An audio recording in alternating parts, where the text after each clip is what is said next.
Hello again. Welcome to another edition of Arts and Ideas. I'm Sue Swinand.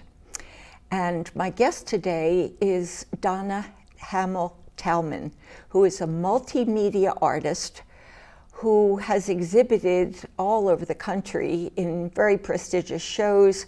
She's had solo exhibitions at galleries like the Schneider Gallery in Chicago, the Caiaphas Gallery in Boston, the Colorado Center for Photographic Arts, the Copley Society in Boston, where she is a Copley Master, by the way, and many, many more. She holds an MA degree from Clark University and is the recipient of numerous grants and awards from the city of Worcester and the Art Museum, Vermont Studio Center. Great, and she's just an amazing artist who's been on the job for many years. She also is the author of a book on healing and lupus, and a practicing psychotherapist. So Donna Hamil Talman, thank you for being here today. You're welcome. I'm glad to have you. In my opening, I did not mention your most current show, which is out in Springfield. Right. Can you tell us about that? Yes. It's at the Michael and Michelle Demore Museum of Art. And there are actually 5 museums at the Springfield. I heard that was a big complex of museums. Right. There's a beautiful courtyard. Around the courtyard, with different style buildings, are a history museum, a science museum, another art museum that has more ceramics and armor. So it's really worth the trip. It's worth the trip. And what is the show that's there? The title of the show is Elemental, Contemporary Encaustic. Elemental because the show is focused on encaustic. The curator felt that it's not a very well-known media, and she wanted her audiences to have an exposure to the ways in which contemporary artists are using it. So it's really a contemporary use of a very ancient media. It is. And how many artists are in that? There are 4 of us. We all use the media in different ways. Which makes for a nice variation in the show. Yes. Encaustic is made from elemental materials, so that's also why the title. Have you been together with these 4? Or? We met. We all are or have been members of an organization called New England Wax. There are 30 members. And that is NEW. NEW. I've seen NEW and I wasn't sure, so that's New England Wax. It is. It is. And of course, encaustic is a wax medium for those who might not know. Yes, and we all 4 of us really love the fact that we're working with a natural medium. And we also like the fact that it comes from bees, and bees are so essential to life on the planet. So it's all a nice marriage for us. Mm-hmm. The organization itself, the focus is we like to exhibit together, educate the public, share ideas, share techniques, and then there's camaraderie because so many of us artists work isolated in our studios. Mm-hmm. It's nice to have people who support you and understand what you're doing and what you're trying to do. It's very, very helpful. Absolutely, yeah. It's been very rich. Yeah. So this piece, what's the name of this piece? Let's see, what is the name? I think it's called What Matters. Uh-huh.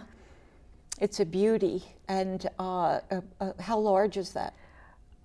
It's about 5 feet wide. Wow. It's made of several pieces that are all 14 by 14. And that's in the Springfield show. That's in the Springfield show, yes. When does the Springfield show Well, extraordinarily last? enough, How long does it it last? lasts an entire year. So it doesn't Oh. end until next July, mid-July. So you can get out to see that. That's really a nice. I'm going. I will see that definitely. All right. So Would you like to know more about the medium? Yeah. Well, yes, I would. Okay. Tell the audience a little bit about Well, encaustic. it's an ancient medium. It was first used by the Greeks to paint the bottoms of their ships. If you went to the Fog Art Museum, you could see the Fayum portraits there. I think the ones there may be made with encaustic. If you're at the Russian museum, And the Fayum ones were used to put on the tombs. the sarcophagus. Yeah. Yes, thanks. Yeah. Yeah. And if you go to the Museum of Russian Icons, you might see icons that are painted in encaustic. Some of its qualities are it's very durable. The colors don't fade, which is unique.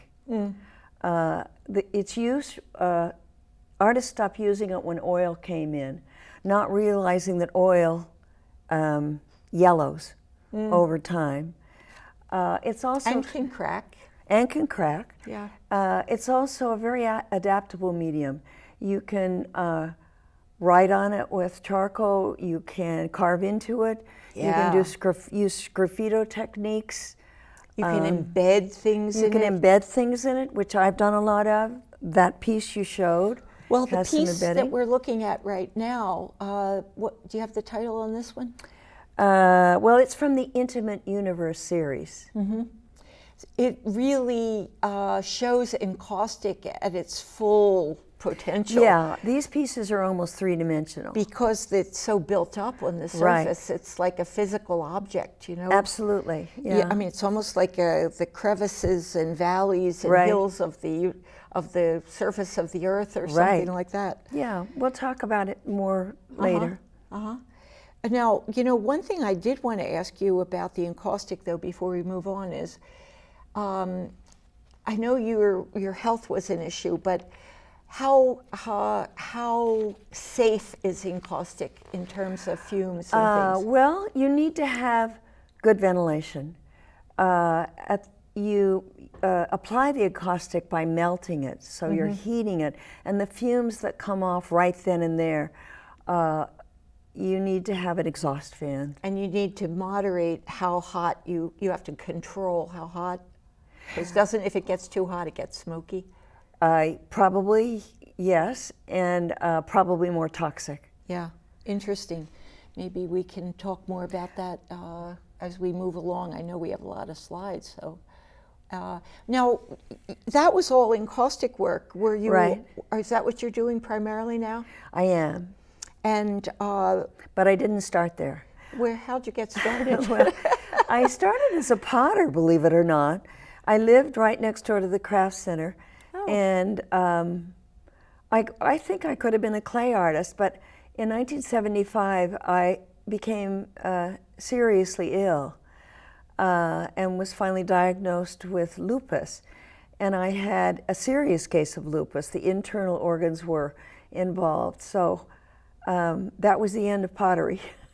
And one of the most common symptoms is chronic, like a crushing level of exhaustion, like you can't move from a couch or a bed.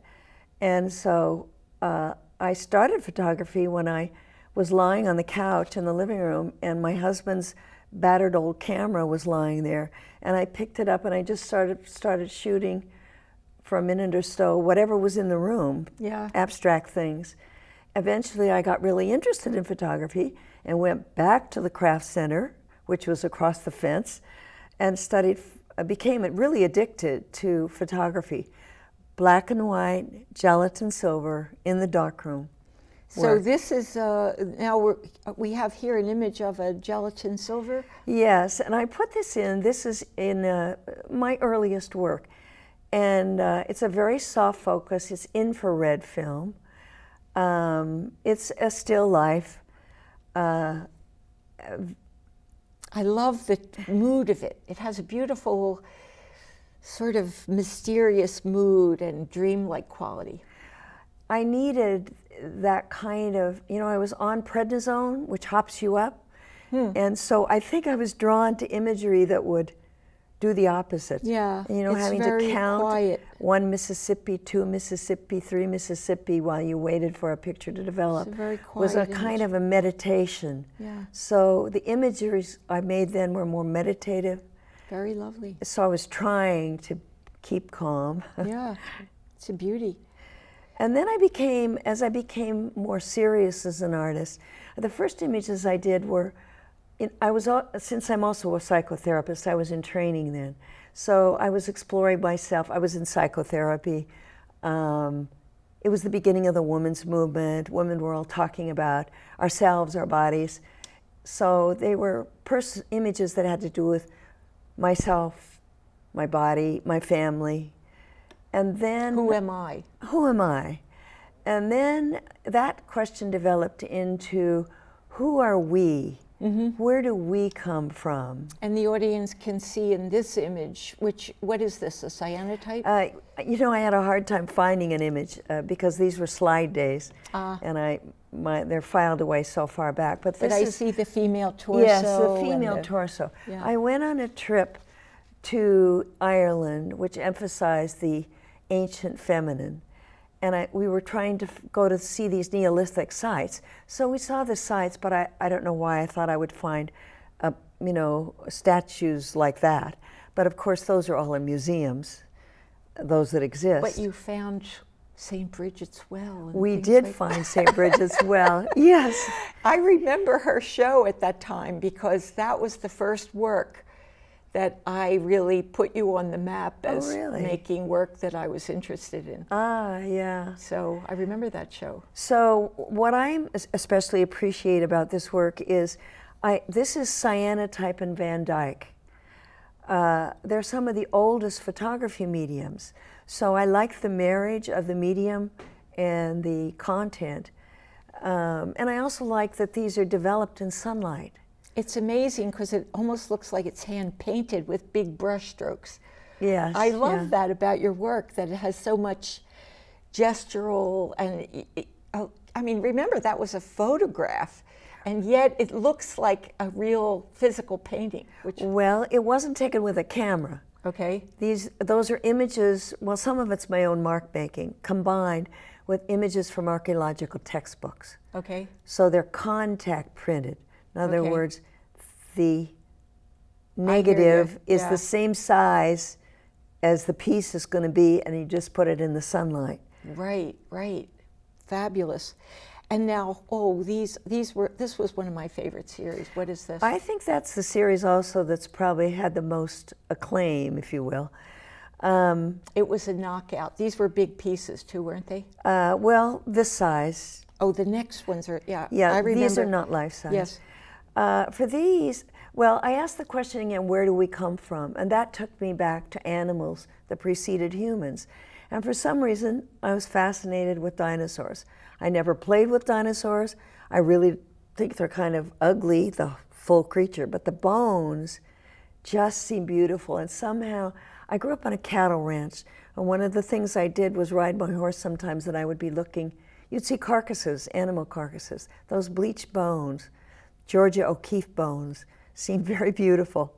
So that's what drew me to those. No kidding. Yeah. And these are in-camera images. Isn't that amazing? But I mess them up a lot. They look so painterly with all your mark making and scratching and yes. Wow. And where did you get what was the source of the bones? I went to natural history museums all over. And photographed right on, so this in is the not museums. From the internet. This is your own photographs. Yeah. Wow. Yeah. Wow. You know, I always thought of you as a photographer first, but well, I think my best work was the photography. But you're still incorporating that in sometimes, aren't you? Not much. Not no. too much? No. How about this one? This work, my friends kept saying, you've had this illness. This illness is unfortunately much of the center of your life, but you never make any art. Focus About on the what's illness, happening yeah. to you. So this occurred, let's see, what time period? The late 1990s, the last series, and the early 2000s. In the larger world, it was during the time of the Human Genome Project. So I was in my studio listening to my radio, and I was hearing all about the human genome. Well, in my personal world, I'm thinking, what causes lupus? There's that question. And they have always thought that there was some genetic connection, although I don't know if it's been pinned down now, but it certainly wasn't then. So that led me to make, these are life-size series. I had to rope friends who were extremely strong and could lift themselves off the paper without messing it up, cover themselves with ink, make these body imprints. And Wait then a minute. Did they cover themselves with ink, or they did they lift the ink? They cover themselves with ink, so these and are laid on the paper. Again, these are contact printed. So I changed my whole studio into a darkroom and made a whole table so you could, well, it was complicated how you did it. But then superimposed on that were images, visual representations of DNA. You know, the helix. So the little writing on the figures. Yes, if you saw it up close, you could see. We'll show a close-up. This was a fabulous series. And these were the life-size ones. Yes, right. That These are must the have ones been that a were shown at nightmare the to handle. Caiaphas. That must have been a nightmare to handle. Some of the people may have seen them at the Caiaphas I Gallery. remember that show. Didn't you also have it at Anna Maria? Yes, I did. I did. I remember that. And this series and the next series were at Clark. That's a stunning, Clark University. stunning group of pieces. Yes, the I think shapes so. are so raw and sort of organic and powerful. Right. And it's nice that some corporations have acquired them too. Really? Yeah. Now, could you make more than one of those, or was it contact print one individual? I could make another original, but right. Yeah. Wow. And how about and these? I had to have an assistant to do that also. You know, nobody could do that by themselves. How about these? Oh, yes. Okay, this was the next series. My health was getting a little better then. And at that time, the larger world was focused on stem cells. What stem cells could do for us. And I'm still preoccupied with my own cells because I still have lupus. This series is called Dance Ardent. I positioned the same processes. I was trying to position the bodies in positions of movement conveying health. Our breath has to move, food has to move, we have to move to stay alive and Life function. is movement, yeah. So then what I got the cells, since I'm still focused on my own, some of them from my own biopsies, some of them a professor at UMass Medical School gave me some cell pictures that he used with his pathology students. And those were incorporated in Photoshop. Wow. So you are employing technical advances in the materials, and you're incorporating technology into your work as Unfortunately. well. No, I wish I could do without it. But if it adds so much to your work, wonderful. It was wonderful, yeah. The first series was made without the digital. The second one's much easier. Now here's a whole nother look. What are these? Well, this is a transition series. In 2008, the Great Recession occurred. Not only did the stock market crash and people's livelihoods get dashed, dreams get dashed lots of times, but Polaroid closed. And I was working on these life-size images, and I was depending on my photo paper company to get paper. The company went bankrupt, as did many of the paper companies. And I knew that within 5 years or so, at least people told me, there would be fewer paper companies, they would consolidate, and I could get the paper Fewer again. developers, fewer everything. Yes, but it was a crisis. And also, this work was extremely exhausting to make, physically demanding. So You were framing those? Framing those, it's costly. I had to hire a truck to God, drive it them. must have been thousands to frame. You know, I had to hire an assistant to help me always. I just decided I really had dreamed of being able to make a contribution in this area of alternative photography. It was kind of a specialized area. Yeah, you did unusual things with photography. Right. And so are these from a photographic source? well, this was a transition series. That's why I put these in. They started out with photographs, black and white photographs of marine fossils from the Smithsonian. Then I used them for other series of art where you could see really what they were. But I was just interested in becoming more abstract and just getting an organic look, not being so specific. You know what's funny? I had the feeling they were vertebrae and things like that. Yes. But when I saw that show, I remember that show, and it At the was Copley Society? about, it felt like plants. Yes, Doesn't that's that what I look wanted. like ferns? Yes. And then you come to the understanding that all the structures in nature, whether they're vertebrae or plants, Yes. it's all branching and Yes. it's circular Yes. radiations and stuff like that. Yeah. So it's quite a revelation. But And the I other- like the way they cross from Yeah. one reality to another. I'm glad you got what my intent was. And the other thing I loved about these is there's encaustic. It was my first series using encaustic, clear encaustic, but that conveyed the passage of time. You know, it makes things look softer, so you're looking through to these organic forms. Also, no glass, no framing. Yeah. So, Well, what is it you really love about encaustic? Is it not just the lack of framing? well, it's luscious. Yeah. It's sensual. Yeah. You want to touch it. You can touch it. It doesn't degrade like other media do. Yeah, yeah. It's amazing media. And now what do we have here? Well, We have 5 this minutes. is kind of left. Yeah. Oh my goodness. Okay. Well, actually, let's just say this is the first time I worked on paper. This is more cellular. It was kind of going back to the body. So why don't we go on to next Okay. things that? All right. It's a beautiful installation. Yeah, I like that too. Go ahead. Well, this is more the work in the museum show. This piece is in the museum, and you've already said pretty much what the folk. This is unusual to find encaustic used in such a three-dimensional way. I mean, sculptures use it Yes. to cover a surface that's made with something else, but Yes. it's very hard to do that. So it was exhausting to make this series. I don't know whether a It's person like the bottom of the sea, or like a planetary surface. Yes. And that was part of what series? Intimate Universe. And how about? And these two are a part of what the big installation, the installation very of- yeah. first thing you would see. And they feel a lot like landscape, really. good. I was hearing a lot about flash floods in California, landslides in Italy. I study Italian, so I pay attention to the Italian news more. And the technique, again, I do a lot of art to learn, so I wanted to see what poured encaustic was like.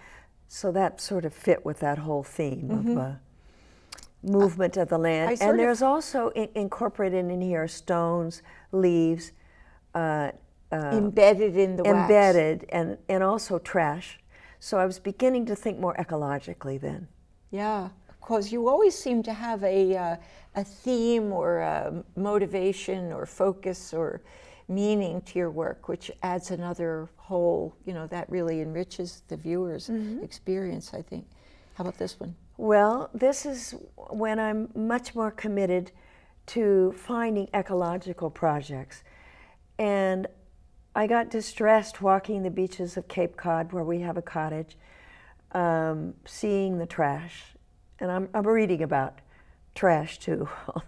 So I'm personally in my own life, I'm trying to recycle more, I'm trying to use less water, I'm trying to Oh, you aren't know, we all? turn off I lights. don't know why people feel the urge to throw their trash out into the woods and right. oh, So I collected that, imprinted the trash on the paper, and then used translucent paper, since I'm trying to convey this was getting in the ocean. And the way I have the art hanging, you can kind of see through the paper, the way we can see through the water in the ocean. Yeah, and here's an installation which shows that effect also. And this, I collected fishing netting and fishing line on residencies in Venice, Italy, and in Puglia in Venice, close to the ocean setting. And so I imprinted that fish netting stuff. Wow, really nice. To hopefully, in a lightweight way, encourage people to think about the disaster that we know is occurring in the ocean. Yeah. I read that if we don't change something drastically, by 2050, there will be more plastic in the ocean than there is water. I read that too. I know, it's terrible. Now, this is a lovely installation. You have at UMass, was that at UMass Memorial? Yes, that is at UMass Memorial. And then what are these? Well, I decided, it's kind of a hot topic to focus on ecological things, what we're doing badly. And probably people have seen the exhibition at the MFA in Boston last year, which focused on that. So I wanted to find projects that are potential solutions. Yeah. So I was very excited when I read an article about a Yale microbiology professor who took his students to Ecuador, and they stumbled upon a mushroom which eats plastic. So this project was focused. Wonderful. I mean, it's really quite beautiful, which doesn't really convey the problem. But of course, a lot of the things that are toxic we can't see, number one, or oil spills are very beautiful to look at. Now, these are the most recent, are they not? They are. And these ones behind us are also very recent. Yes. And I'm afraid we're just about out of time, but I know you can see more of Donna's work on her website, which is Donna Hamil, Hamil, Talman, TALMAN.com. And she'd also be delighted to hear any of your comments and input, since this is particularly more on this work. series, because nobody's really seen this, and it's working with cold wax, which also is a beeswax based. So she's always learning and always trying new things, which is what makes an art career enjoyable. You just feel like you're growing. So thanks for joining us, and I hope we'll see you again next time. And thank you, Donna, for being with us today. Well, thank you too. Thank you.